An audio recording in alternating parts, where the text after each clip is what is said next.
friends, and welcome to the School Librarian Learning Network podcast. I'm Steve Tatro, and I love talking about all things related to school libraries.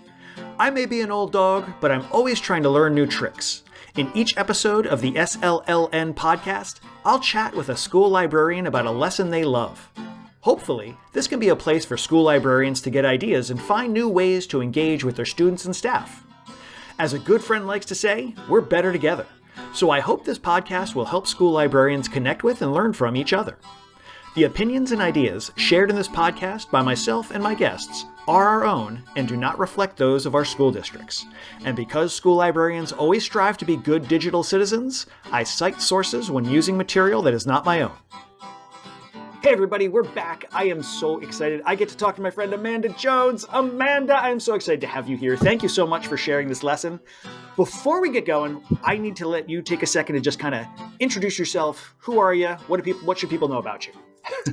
Well, Steve, I am so glad to be talking to you this morning. You're one of my favorite people. Oh. So my name is Amanda Jones. I am a school librarian in Louisiana, and I have been an educator for 23 years, a school librarian for 9. I was a former English language arts teacher. English language arts. And I'm a certified reading specialist, but now I'm a librarian, a school librarian, the best job in the world. I was the 2020 Louisiana School Librarian of the Year and the 2021 SLJ School Librarian of the Year. So, absolutely amazing. So amazing. Love you. So how did you end up going from the classroom to school librarianship? Was there was that a conscious path? Was that sort of a stumbled into it thing? It was a conscious path. Okay. So I've worked for 23 years at the same school that I attended as a middle schooler. I love that. Yeah, it's 1 mile from my home. And I knew in college that I wanted to be a school librarian. So actually, my very first year at my school, I was the school librarian because our former librarian was on sabbatical. Huh. Yeah. And so then she came back, as one does from sabbatical. And I went into the classroom to teach English language arts and just kind of bided my time until she retired. I gotcha. Yeah, I knew that I was going to apply for a job when she retired, and I really wanted to get that experience in the classroom first. Oh because yeah. I needed to learn a lot about classroom management, and I wanted to know the ins and outs of the classroom because it really helps you as a school librarian to have that background knowledge as an educator.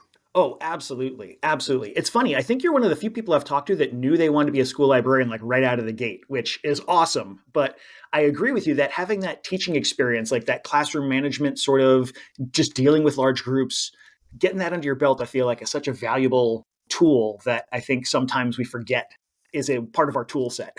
Yeah, I found it to be extremely valuable. And, would I have loved to have been a school librarian this whole time? Yeah, but I'm grateful for the experience in the classroom. And there's aspects of it that I miss, Yeah. They're both great jobs. Oh, yeah. No, absolutely. But you get to work with the kids in such different ways in both of those positions that it's apples and oranges sometimes. Yes. So you're here to share with us a lesson that I'm very excited to learn about. So why don't you tell us a little bit about, first of all, what's the name of the lesson so we kind of have an idea of what we're going to call this? Okay, so I personally called the lesson Nerdy Birdie Tweets after the book. I love that. But I did write an article for SLJ about it called The Dangers in Their Hands. And so, whichever, you could put Nerdy Birdie Tweets, The Dangers in Their Hands. I love it. So it sounds to me like this is something that we really could use with our students on a lot of different levels, on a lot of different grades, and for a lot of different reasons. But particularly, I believe we're going into some social media consideration here. Yeah. So the past year and a half, I've been targeted online by extremists. And the sheer amount of online bullying I've had to face has been just life-altering for me personally. And it really got me to thinking about how if I, as a 45-year-old adult, had to take a leave of absence from work, had to have therapy from online bullying, and I'm a really strong person. Yes, you are. I just am stubborn and I was raised to be strong, independent. And so it got me to thinking that if I'm having such troubles and to online bullying, what are these kids facing? Yeah. Because there's a lot of talk about, books and libraries, but every child, even the 10 and 11-year-olds that I teach, have phones. So they have dangers in the palms of their hands. And it's something I had thought about for quite some time. And then one day in the school library, a student came up to me and told me that someone online had told them to kill themselves the night before. Oh, jeez. Yeah, and it just broke my heart because the child was 10. And I Oh. thought, we really need to discuss this at the school. So I started looking into this lesson and it kind of just shaped up. And I thought it was going to be just like a really quick lesson. It evolved into a really frank discussion, and the kids were very engaged and they were very honest with me. I feel like that happens a lot when we give them the space to feel safe, to feel comfortable, and to share their voices. We can often be very surprised by what we get out of them. Sometimes positive, but sometimes not as. So I think that's amazing that you gave them that space. Yeah, and it was almost as if like they were just waiting for someone to ask them. Yeah. That's what I felt like. Like they wanted to share. Like we had to end the discussion because class was over, and I have them for an hour. So, jeez. Yeah, and that was every class. That was 28 classes I conducted this lesson with. Wow. And every one of them was exactly the same. Engaged discussion. The kids were sharing. And it's like they were just waiting for someone to ask them. Well, so often I think it's easy to forget that students are also people and that kids are people and that they're not just little machines that we're programming to send around. Like they have their own internal lives that sometimes we forget exist, which is really to their detriment and our detriment too. So I think it's so awesome that you're recognizing that with the kids. Yeah, middle schoolers have a lot to say. Oh, yes. Yes, they do. Very rarely are they short on things to talk about. Exactly. So how does this unfold? Like we've got a class, it's in the library. What happens? What are we going to see? So they came through their English language arts class in the library for their dedicated library time. And the lesson started out with 2 prompts. So I displayed on the screen 2 different prompts. First, it was asking them to describe anything that they had seen online that could be classified as bullying or hate. Okay. And we defined online as being YouTube, gaming, anything internet, social media. We covered it all. So I asked them to describe anything they had seen online that could be classified as bullying. And then I asked them the question, what could they do to protect themselves from it? And so we had the 2 prompts, and I gave each student 2 sticky notes, 2 Post-its. And I had a huge, the big bulletin board paper. Yeah. I had 2 huge pieces of bulletin board paper hanging up on the wall with each one with a different prompt. And I had them sit and think about it and write down on each sticky note their responses to those prompts. And then I told them not to put their name on it. It says completely anonymous, and then go stick it on the chart and then come sit back down. Okay. So that's how we started off the lesson. And they took a really long time. Yeah. Like you could see the wheels spinning, and some of them crammed so much onto a little sticky note. It reminded me of like when I was in high school and I was trying to do my little cheat sheet. I bet. I mean, I can imagine, like you were saying, like talking it out, they had a lot to say. So I can just picture them trying to write all of that on a little sticky note. Oh yeah, they were just steady writing. And then so after they had all put their sticky notes up there, I went straight into reading Nerdy Birdie Tweets by Aaron Reynolds. Okay. Yeah, and for those of people listening that are not familiar, which includes me. So it's Nerdy Birdie and Vulture. They're 2 friends. They're 2 birds and they're friends. And Nerdy Birdie gets really caught up in social media, and he gets consumed by it, and he kind of ignores his friend and the outside world. And I don't want to spoiler alert the book, but it's a look at what social media, how wrapped up we can get in with social media. And so I read that to them. And I had a pause and said, just think about what lessons can be learned for this for like 30 seconds. Just sit and listen to it. Then I said, okay, now let's look at your responses. And so I went over to the bulletin board paper and I grabbed about 15 from each side. And I just sat down and started reading them. And so as I would read one, I would say, who would like to have a comment? Who wants to comment on this? Okay.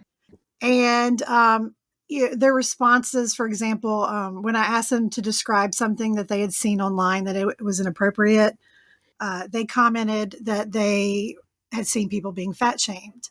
They used that terminology too. I was like, wow, they're using that terminology. They said it's nonstop foul language. Some of them said they had been sent nude pictures by adults. What? Yes. Oh my And these are 10 goodness. and 11-year-olds. Oh. They said that there's a lot of online name calling and picking and racist comments. And so when I asked them, I was curious. I said, is this just from other kids or what? And they were like, no, it's a lot of adults too. And so, as they're gaming, there are adults that are joining these platforms and are saying these inappropriate things. So then I asked them, well, before I say that, what I'm going to say next, I asked them, what was the most horrific thing? The amount I noticed on the sticky note, it said KYS on a lot of them. And I didn't know what that meant. So I asked them, every kid immediately, as a group, shouted, kill yourself. That's what that means. Oh. Yes. So these 10 and 11-year-olds, and I was like, is this just like a one-time thing? Or they were like, no, like every day, all the time. Oh It was my shocking God. to me. Yeah. And I asked them, I said, do your parents know that this is happening? And they all said no. Every one of them. Of course, because if they tell their parents, then they're going to get their phones taken away. Exactly. And I asked them, I said, well, do you have parental controls? And some kids did. Some were like, I'm not allowed social media, but my mom doesn't know that people do this on Minecraft or whatever, game they're playing. Yeah. And they're like, well, we have parental controls, but I know how to get around them to watch TikToks. And so they're smarter than us, and they're like, some of them said they had social media that their parents didn't know about, like Discord. And it was so eye-opening, and it really broke my heart, really. Yeah. The things that they were saying. I mean, there's so many different kinds of channels out there for them to connect with the world, and unfortunately for the world to connect back with them, I get it, especially if you're their age and you're looking for information and everybody else has a phone, you're not going to want to give that up. But oh boy, this And the is thing that really gets me is, well, and I looked at the terms. I went after this lesson. I looked at the terms of service for all of the platforms they're using, and almost every one of them is 13 and up. And again, my students are 10 and 11. Yeah. Yeah. I mean, how do they check that? You check a box that says, yes, I'm 13 or older. Exactly. And it's just the irony to me that people are worried about phantom books in the library that they think are going to harm their children when every single one of their children has this in the palm of their hand. And that's what we need to be worrying about. That's really what is alarming to me. Instead of worrying about them passively picking something up off a shelf, there is active activity to try and get to them and say terrible things to them and show them terrible things. I mean, anyway. Well, and we had in a town about 20 minutes from our town a few years ago, a 13-year-old was kidnapped. Yes, she was kidnapped because of someone that was posing as a child on social media. And she gave away her location, and fortunately she was found, and, obviously that child probably had things happen and has irreparable harm. But I told the kids that I'm like, this happened right down the road. This can happen to you. And some of them were like, oh, well, we can tell who's a kid and who. Yeah. And other kids chimed in and were like, no, you can't. Yeah. Yeah. I know that the kids think, especially the middle school kids, think that they are so much smarter than everybody, but no, allow me to assure you, you're not as smart as you think you are. Yeah. And I told them that, and they didn't want to, they were like, well, some of them were like, no, we're too smart. And some of them were like, Miss Jones knows what she's talking about. She does. Listen to her, kids. Come on. Jeez. So this is a very powerful moment you're having with these students, and you're seeing this KYS, kill yourself, coming up over and over again. Oh my goodness. Oh, so having had them sort of share with you that that's what this was, I mean, aside from the heaviness of that moment, where do you go from there with a lesson like this? So after we had that discussion, then we turned it to how can you protect yourself? Okay. Like, how can you, as a 10 and 11-year-old, protect yourself? So their comments for that prompt were things like, tell an adult. And I said, oh, is that what y'all do? No, none of them. Yeah. And then we had a little discussion about that. Why do you not tell an adult? And do you think you need to? And they shared things like, we can take a break from social media when it gets too heavy. And I shared with them, I didn't share too much with them, but I said, I've had ugly things said to me online. And so it really helps if I get off of social media and I don't look at that anymore. They said you can block and mute people. And then ask them, is that what you do? No. What? Why not? I know some of them did. Some of them said yes, they did block and mute. Some, and then we discussed and they said never give your picture out, never post personal information. We talked about personal information. We even talked about how some of them post pictures of themselves in school shirts and how it has our school name on it, and so people can identify them. And that if they post pictures of themselves, like say in a uniform, people can figure out that they play that sport and what time the games are. It was an in-depth discussion, What's so interesting is they know, clearly they know the techniques that they should be employing, and yet actually employing them seems to be sort of where the disconnect comes in. Yes. And I think that's, again, it's their age. They think they know it all and they think they can handle things, but what they don't realize is that they can't. They can't handle and they don't know everything. Yeah. It was a wild conversation. I bet. But we talked about all the different ways to protect yourselves. And I had a little, I don't know what we call a handout. It was like a little piece of paper that looked like a tablet. Okay. And it had the prompt on there that said, what did we learn from this lesson or something like that. And I got it from the Trapped Librarian. I found it on her website. And I printed it out and they all wrote what lessons they learned from this. And we cut them out and we posted them all over the outside of the library. Nice. As a reminder. And I felt so strongly about this lesson that I wrote an art. I emailed School Library Journal. I was like, hey, can I write an article about this lesson? Because I think it's so powerful.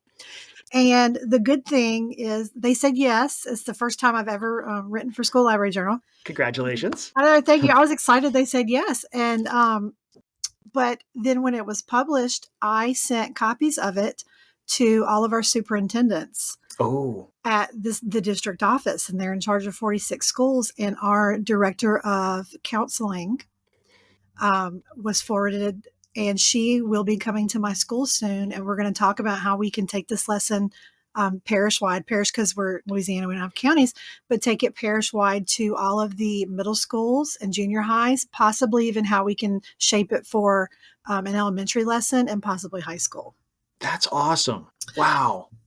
Yeah, that's what I wanted to not only, I knew it was going to be a powerful lesson for my students because I have 700 of them. But after the lesson was over, I thought, how can we replicate this and do this and reach as many kids as possible? So we'll hopefully be doing that district wide. And so we shall see. That's awesome. Wow. That's outstanding, man. And I will say after the lesson, so we have a library website, and after the lesson, I posted on our student resource page and our parent resource page, I posted different resources that parents, like how-tos for parents and how-tos for kids. There's some great lessons that can be found on Be Internet Awesome.